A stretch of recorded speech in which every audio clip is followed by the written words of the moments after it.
नमस्कार, मैं आर के पाल आप सभी दर्शकों का स्वागत करता हूं आपके अपने न्यूज़ चैनल शहर का दर्पण में। सभी खबरें विस्तार से।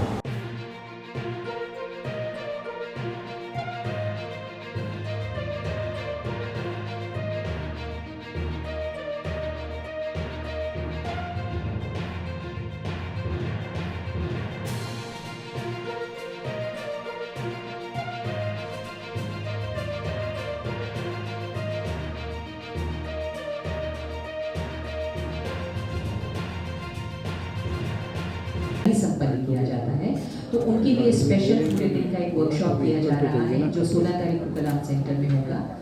हम आप सबके बहुत आभारी हैं कि आप लोगों ने अपना कीमती समय निकाला और आपसे उम्मीद करते हैं कि हमारे प्रकार की नए बीमारियों की नए इलाज हैं और उन सबको आप जनता तक पहुंचाएंगे। बहुत बहुत धन्यवाद से। 4th एनुअल कॉन्फ्रेंस होने जा रही है। आप सबका एक बार फिर स्वागत है। और आज शायद ये माध्यम है जिसमें मैं, जैसे मैडम ने कहा है, आप लोगों का इतना सहयोग रहा था AICOG में के बारे में, चूंकि हमने प्रेजेंटेशन बनाया है, आप लोगों को बहुत क्लियरली पता चल जाए कि हम लोग क्या करने जा रहे हैं। तो ये 34th annual conference obstetrics and gynaecology है। इसकी डेट्स हैं 17, 18, 19 मार्च साइंटिफिक कन्वेंशन सेंटर में करने जा रहे हैं।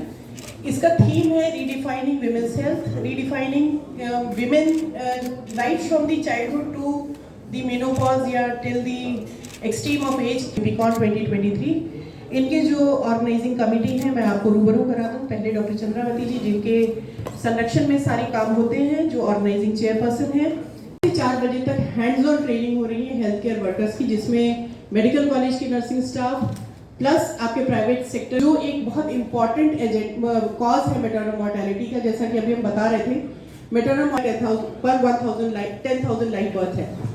तो हमारी जितनी भी रेट्स हैं उत्तर प्रदेश के बहुत ज़्यादा हैं और स्टेट्स के बनस्बत, और हमारी मैटरनल मॉर्टेलिटी PPH से बहुत ज़्यादा होती है। तो ये हम लोग को ट्रेन करना हेल्थ केयर वर्कर्स को इम्पॉर्टेंट है कि जितनी जल्दी पकड़ेंगे उतनी जल्दी हम माओं को बचा पाएंगे। इसके अलावा न्यूबॉर्न रिससिटेशन, ये 3 चीज़ें हैं जो हम लोग हेल्थ केयर वर्कर्स को कल दिन भर की ट्रेनिंग में कराने वाले। के ऊपर लेबर के ऊपर ऑब्स्टेटिक सर्जिकल स्किल्स, ये सब ब्रोशर में दिए हैं जो आपको भी दी जाएंगी। ये वर्कशॉप्स हमारी सुबह से लेकर शाम 5 बजे तक चलेगी। उसके बाद हमारा 18 तारीख को सुबह 7 से 8 फ्लैग होइस्टिंग और यूथ फेस्ट है, जिसमें कि हमारे माननीय नीरज बोरा जी चीफ गेस्ट हैं जो ध्वजारोहण के लिए आएंगे। और एक छोटा सा प्रोग्राम हम लोग ने यूथ फेस्टिवल के तौर पे कि हमारा फ्यूचर ऑफ इंडिया है, वही सम्मान का विषय है।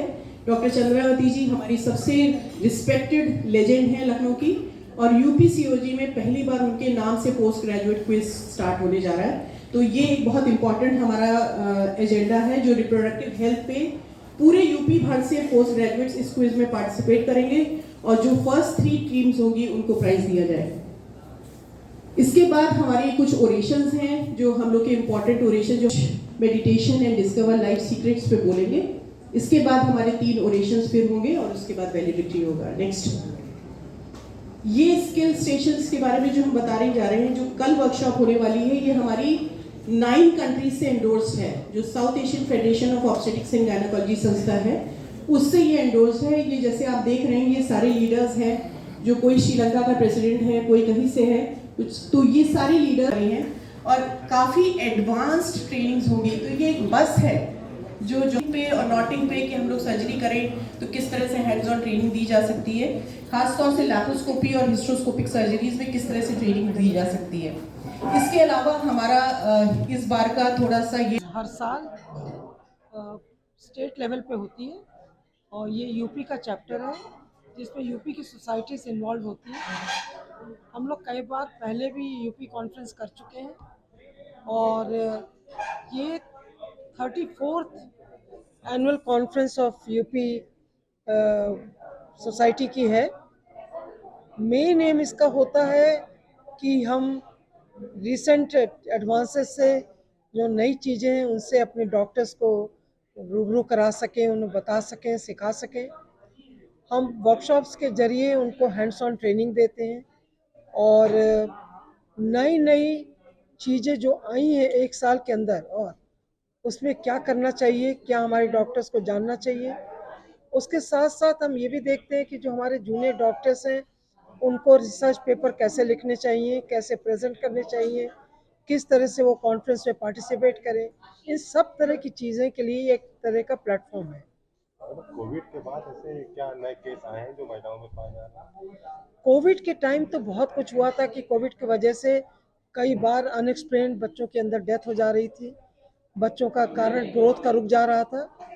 तो उस समय तो हम लोग को बहुत पहले समझ में नहीं आया, पर धीरे धीरे पता लगा कि ये कोविड के लेटेंट इन्फेक्शन से जो एटमॉस्फेयर में इन्फेक्शन है उससे ये हो रहा था, और उसके बारे में हम उसके बारे में जागरूक भी हो गए। सारे प्रेग्नेंट पेशेंट्स का कोविड टेस्टिंग होती थी तब, पर धीरे धीरे जैसे इंसिडेंस कम होने लगी, अब हम लोग ने करीब 1 साल से कोविड की टेस्टिंग बंद कर दी है, अनटिल अनलेस उनमें सिम्टम्स ना हो। मैडम, इसका क्या प्रभाव पड़ा है इस समय महिलाओं पर? महिलाओं पर पहली चीज़ का देखने में क्या आ रहा है? देखने में ऐसा कुछ अब उसका लेट इफेक्ट कोई नहीं है, जो उस समय था उसी समय होता था, पर अभी भी महिलाओं में ये बात तो जान में आ गई, उनको जानने में कि उनको सफाई से रहना चाहिए। लोग बड़े हैं जो महिलाएं। नहीं, ऐसे कोई नहीं दो तीन रखी। चीज़ें हैं, शायद वो कोविड से रिलेटेड हो भी सकती है, नहीं भी हो सकती हैं, लेकिन कोविड जिन जिन महिलाओं को हुआ है उनमें कुछ जॉइंट पेन्स ये बढ़े हैं, फैटीगनेस बढ़ी है, उन्हें थकान जल्दी होती है, जॉइंट की पेन्स की प्रॉब्लम हो रही है, साइकोलॉजिकल इफ़ेक्ट्स थोड़े थोड़े आए हैं जिसमें डिप्रेशन का थोड़ा सा एलिमेंट है। ये सब चीज़ें थोड़ी सी कोविड के बाद देखने को मिल रही हैं। इम्यूनिटी भी डाउन हुई है, जो कोविड के लोग शिकार हुए हैं उनमें थोड़ा इन्फेक्शन का प्रिवलेंस बढ़ा है। ये ऐसा हम लोग देख रहे हैं क्लिनिकल प्रैक्टिस में, बट ये हम नहीं कह सकते कि ये इसी से लिंक्ड है या नहीं, लेकिन ये जितनी भी महिलाएं हैं कोविड से गुजरी हैं ये सब तो कॉमन है। जॉइंट पेन्स बहुत कॉमन है, डायबिटीज़ का भी इंसिडेंस, जैसे कुछ हम लोग ये कहते हैं कि गर्भावस्था में अगर डायबिटीज़ होती है तो वो करीब 10 से 15 पेशेंट में वो आगे कंटिन्यू कर जाती है, लेकिन जिन जिन महिलाओं को प्रेगनेंसी के टाइम पे कोविड हुआ है और उस समय उनको जेस्टेशनल डायबिटीज़ हुई है, उनमें भी डायबिटीज़ का भी प्रेवलेंस थोड़ा सा इन मरीज़ों में बढ़ा है। तो ये कहना है कि ये हम लोग क्लिनिकल देख रहे हैं, लेकिन एविडेंसेस अभी इसमें कितने हैं कितने नहीं है ये थोड़ा देखना पड़ेगा। प्रोग्राम करा रहे थे, कहाँ से लोग आएंगे? ये जो प्रोग्राम हम लोग कर रहे हैं इसमें पूरे एक तो इंडिया से मेनली जो हमारे लोग आ रहे हैं पार्टिसिपेंट्स वो यूपी के हैं, इसके अलावा इंडिया से हैं, और 2-3 पार्टिसिपेंट्स हमारे जो फैकल्टी मेंबर्स हैं वो एक अमेरिका से और श्रीलंका से भी आ रहे हैं। अमेरिका से हमारी डॉक्टर अपर्णा श्रीधर हैं जो वहाँ कंसल्टेंट हैं university of California Los Angeles में, जो एक बहुत बड़ी संस्था यूनिवर्सिटी है मेडिकल फील्ड में यूएसए में, और डॉक्टर अचिंता आ रहे हैं, वो श्रीलंका के मेडिकल कॉलेज में असिस्टेंट प्रोफेसर हैं। टोटल मैडम कितने डॉक्टर प्रतिभाग करेंगे? टोटल डॉक्टर्स जो हम लोग के प्रतिभागी हैं वो 1200 हैं, जो हम लोगों ने 10 तारीख को रजिस्ट्रेशंस बंद कर दिए थे क्योंकि एकदम से बहुत ज़्यादा रजिस्ट्रेशंस आ रहे थे, तो 1200 करीब रजिस्ट्रेशंस हम लोग के 10 तारीख तक थे। अब स्पॉट रजिस्ट्रेशंस हम लोग ओपन करेंगे तो एक्सपेक्टेड है करीब 1300 से 1400 रजिस्ट्रेशन। हम लोग की कैपेसिटी ये कंफ्यूज देखते रहिए शहर का दर्पण न्यूज़, क्योंकि खबरों की नब्ज पहचानते हैं हम। फिर अगले बुलेटिन में मुलाकात होगी, तब तक के लिए नमस्कार।